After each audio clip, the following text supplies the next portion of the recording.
I never consider what I never have to consider. I never considered answering this question before. I don't quite know what to do because haven't given it any thought. Hi, I'm Aidan Galлагер. I'm here with 17 and this is 17 questions. People would be surprised to learn that I play 4 different instruments and that I'm a UN ambassador. Not everybody knows. You know. Something I will never regret. I will never regret sharing environmental messaging on social media.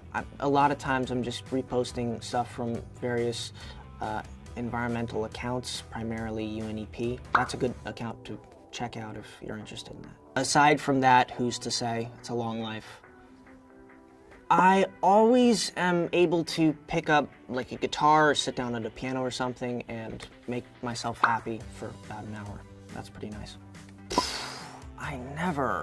I never consider what I never have to consider. I never considered answering this question before. I don't quite know what to do because haven't given it any thought. I've never encountered this before. Yeah, I got starstruck upon meeting Gerard in like season 1. He was just in a beanie and super friendly, and it was really cool because I was a fan of his band and his comics. I mean, eventually you learn so much about the person that you just see the person, but yeah, every once in a while there's moments where like, oh, that's Gerard Way.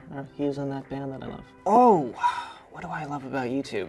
There's a lot that you can do on it. For my generation, it's kind of like our online library. You can basically learn anything on there. I think the live stream portion of YouTube is the most enjoyable for me because it's incredibly freeform, and oftentimes I'm streaming for like an hour and a half. It's an easier way to get in touch with people because they're right there in a comment section, which is live. There's nothing quite like a live stream. You can check out my YouTube page. It is Aidan R. Galлагер.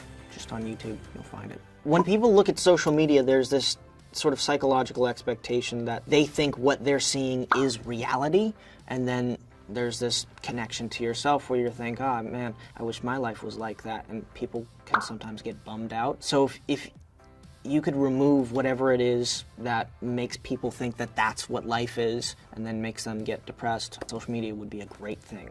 I still like it just has flaws. Favorite thing about it, it's kind of multifaceted, but the main thing that is very enjoyable for me on a day-to-day basis is to like step outside of myself. And the way I approach it, at least, it's like rewiring your brain into a different person.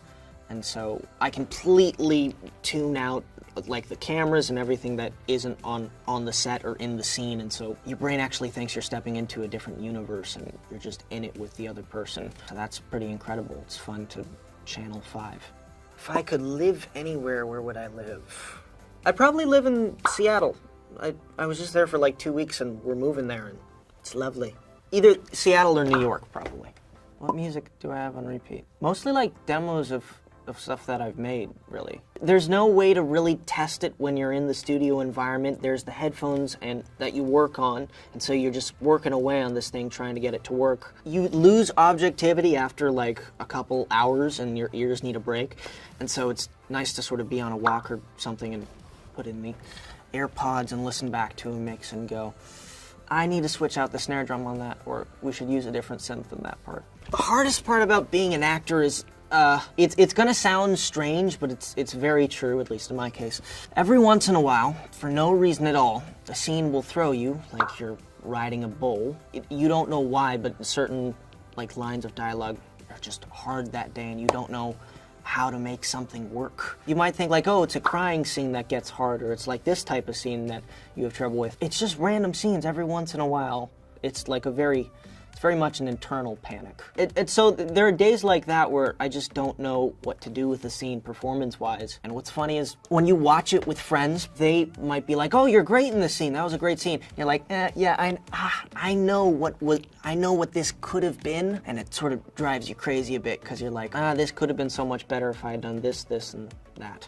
The best moment of my career so far has probably been the role of number 5. I was incredibly lucky to get such a complex character off the back of doing like a sort of a sitcom for 4 years. Yeah, 5 is this murderous psychopath who's also a caring and time-traveling, hyper-intelligent being. To anyone who's read the comic books, it's a very enticing role. So to get to bring that to life every day, number one, it's a challenge, but it's so much fun. I would say research the character and get comfortable just committing.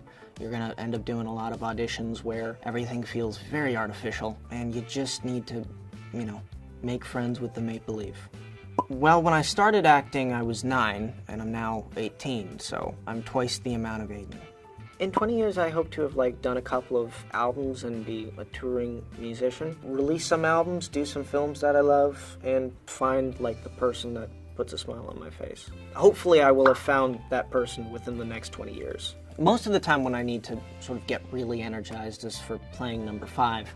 He has a lot of those scenes where he just is at this level of energy and craziness that, I need to get in that state. So, Coca-Cola and push-ups mostly, that sort of thing. I also sprint back and forth. We were shooting the scene where it's old Five, and Luther. Five has got paradoxicosis. Before each of the takes, I would run back about 30 feet and then sprint into the mark right before they yell action, so that when you see me, it's this sort of out-of-breath, hyper-energy thing. And yeah, that was really helpful.